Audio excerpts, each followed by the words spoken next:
So, welcome to Beauty of Colors podcast, William. It's a pleasure to have you on the show. Thank you. It's a pleasure to be here. I listen to a podcast and I really enjoy your way of fielding people, listening to people, and so forth. Well, And of course, the great. content is wonderful. Okay. So, William, tell the listeners a little bit about you, the meaning of life. The meaning of life. Mm. Wow, you had the guts to ask that one. I ask people that, I say, ask me the meaning of life. Okay, well, you asked, I'm going to tell you. Okay. We have to evolve as a human being. Mhm. We have to evolve beyond all the prejudices and things. Mhm. My wife and I had the DNA done, Oh, okay. and everybody's African. Oh, yeah. I come from Africa. So the meaning of life is to evolve as a person, to mature, Mhm. and to contribute to the evolution of the human genome, to heal yourself, to understand what's beyond thought. Stuff like this is the meaning of life. It's a spiritual thing we're experiencing, and that's in a nutshell the Mhm. meaning of life. Is that your meaning of life, or is that a general meaning of I life? love it. No, I think it's the meaning of life. I think, if you believe in the evolution too, so you're a fish and then you're an ape and then you're whatever and you're walking around Mhm. and so you evolve. We're evolving and we have these different suits on all the time, just like an ant is evolving. And if you bring a bird to a deserted island and the bird has babies and then they immediately change and go to another island that has more winds, the new bird is going to have thicker eyelids. If you come from 500 years ago or so forth of supersonic climate, you have dark skin. Mhm. Everything is just changing all the time. That's the only constant in the universe. So Mhm. the meaning of life is, I think, as best as I can tell us, Mhm. is to get out of the way and to let yourself be revealed for where you have personal growing edges and heal and mature, to upgrade who you are and how you live. Stuff like that is the meaning of life. In a word, to become more personally coherent. Personal coherence is the luck factor in life. So Ah, thank you. you're also the author of several books. Could Yes, you ma'am. tell us a little bit about what is the focus of your books? Are they all just one topic, or do you branch out into different topics? Everything I do is about advanced meditation. So if you say I love Jesus and you say I eat too much ice cream, so now you got a source. Mhm. That's what I was saying this morning to myself. I had a big bowl of mint chocolate chip, and my wife told me, she said, "That's it. We found the perfect ice cream. Bunny ice cream, Uh-huh. mint chocolate chip." So now that's all I can eat, but hopefully I'll be able to get some chocolate now and then. Okay. But Mhm. everything that I do is about meditation, advanced meditation. So the books come at it a different ways. What works for you as an individual is your path, not what I have to say. Unless I have something to offer, you know, and then you say, "Oh, I like that," and then you want to make it part of your path. But in the meantime, you have certain quotes and certain people's best. You want a Buddha, you want a Jesus, something. Mhm. Whatever's okay with me.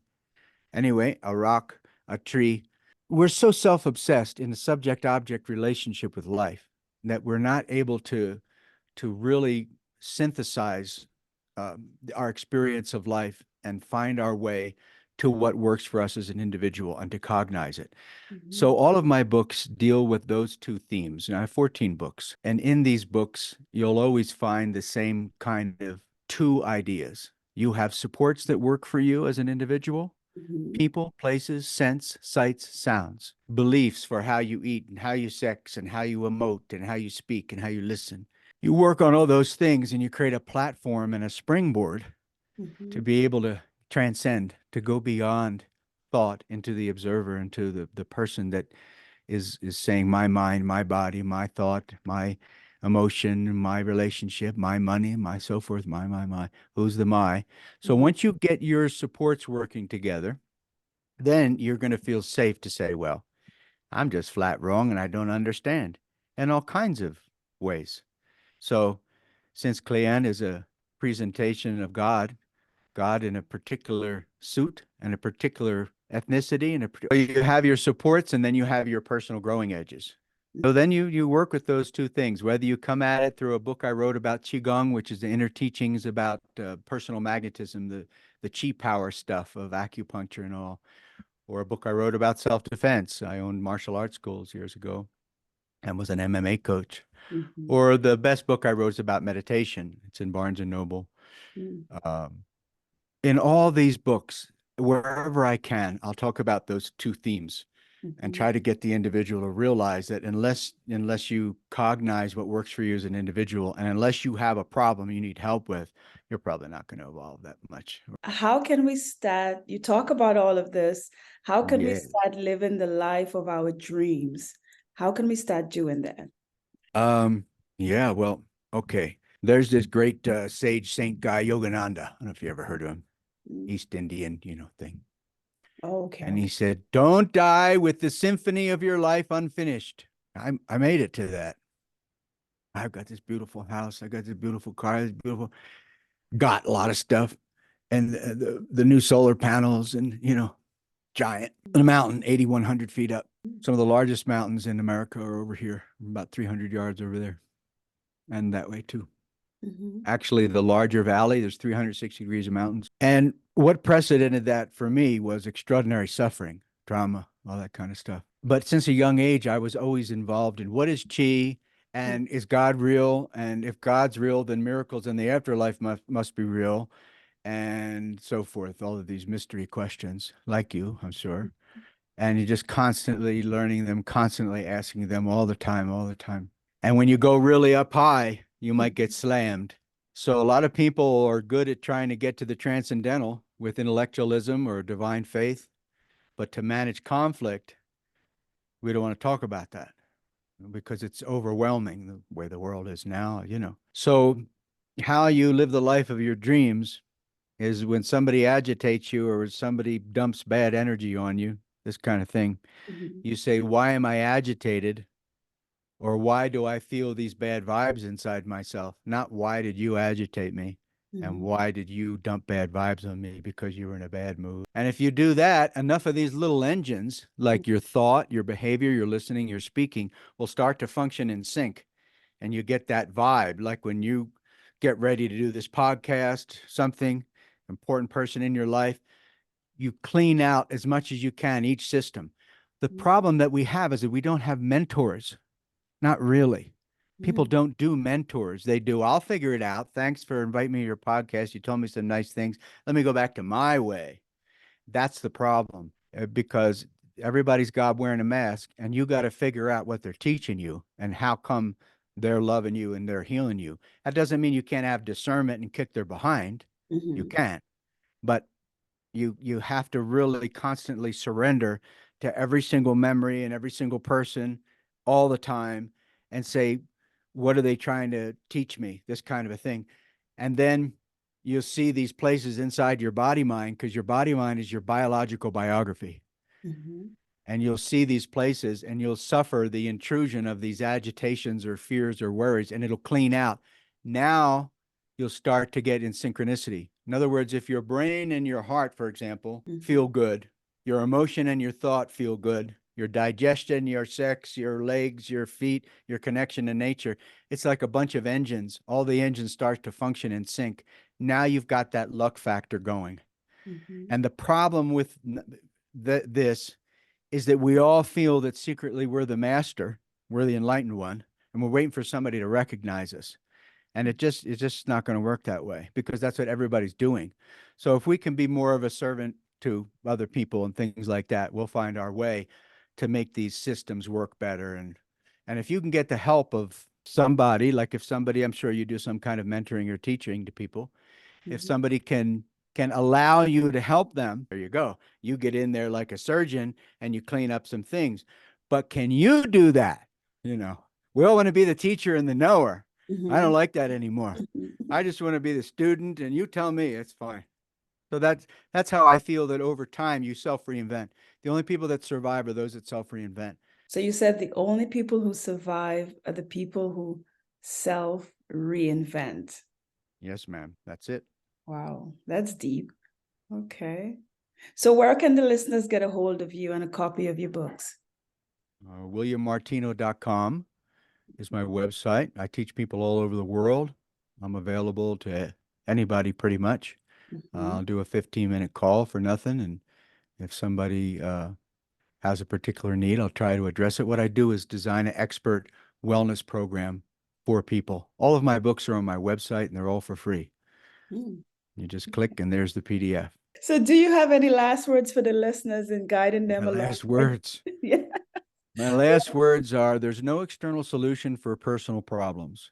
Okay. And if you want a program that can have measurable results delivered to you, I have groups, I have individual people that are trained that do it. I do it as well if you ask for me. I have lunch and learns that I do for businesses. And you can measure what happens in one session. Now I'll ask you something. Can we do a 5-minute thing? Yeah. Can I stretch it 5 Oh, minutes? yeah. Yeah. Go ahead. All right, step one, look inside your body mind and start to breathe into unresolved issues. Breathe deeply. Does everybody have this difficulty where you look at the person, look at the camera, look at the person, look at the camera? And we're all told, you got to look at the camera. I don't want to look at the camera. I want to look at the person. Breathe deep. An expert at anything centers. That's the ultimate personal resource. And you need to have contact with somebody that knows what they're doing. I was a monk of three traditions, you know, measurable results with meditation has to be imposed on you. You got to accept it. First step is you got to breathe into your issues. So, and make little dots on your body where you feel that these things are. Like when you think about mommy, daddy, sister, brother, relationship, child, something that's going on, money, where is it in your body mind? Because embodiment is healing. So if you look at a great Olympian, what do? They take a deep breath and they center themselves, right? Okay, that's step two now. Step two is lengthen your breath. How long can you make your breath? Don't stay in the space holding place of no breath and just holding space for everybody. You're going to get run over. Long, even breath. Breathtaking beauty is the ultimate of meditation. It's the ultimate of life. When you have that kind of a moment, that's where you're beyond your own experience of life. So for yourself, find that. Find that moment of natural pause. That's the third step. That's the most advanced experience in all religion and all enlightenment systems. In the Eastern tradition, they call it samadhi. In the Bible, be the peace that passes all understanding. When you have the transcendence, call it maybe. So you're good at transcendence, but can you be good at the next set of steps? But maybe we'll do another time if you want, where you drop down into your body mind and you develop magnetic energy. Because after you have a wonderful moment, if I land in the Caribbean and my wife and I put the bags on the bed, then it's like, oh. So you have to do that and get better at it every day. It's got to be your priority. That way you really can have more influence with people and such. So there's only 3 steps, or are there more steps? You Well, just there's said 7. There's 7. Okay. 7. The way out of conflict is kind of easy, because you do your prayer, you do your meditation, you do what works for you as an individual, and you can get there. Everybody gets there when they go to sleep. Everybody gets there when they land in the hotel room in the Caribbean. Everybody gets there this kind of way, when you go to sleep is the easiest understanding.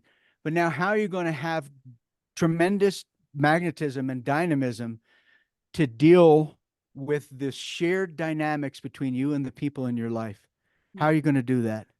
That takes grit.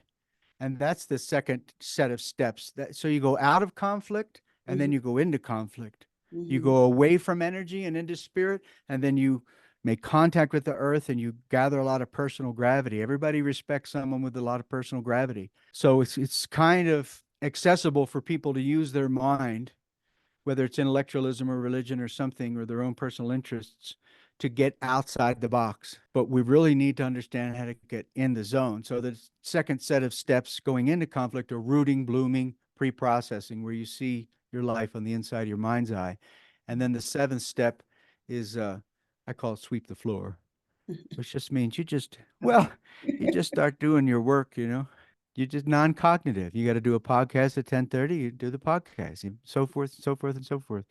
There's not much mind about it. Life is in the physical world is actually very non-cognitive. If you believe that there's one white light and it's making a lot of movie scenes, and you can identify with the villain, you can identify with the hero, you can identify with the trauma, you see all these things on the screen, but you forget that all of it's working to teach you things.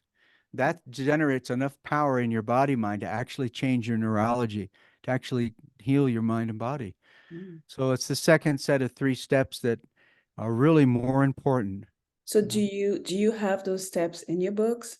Or Yeah. okay, And well, if you want, you reach out to me and I'll send you the condensed outline version of them so that okay. you can just have the steps and you don't have to read me babbling on. Okay, sounds good. Well, thank you, William, for being on Beauty of Colors podcast. Thank you very kindly. You're very welcome.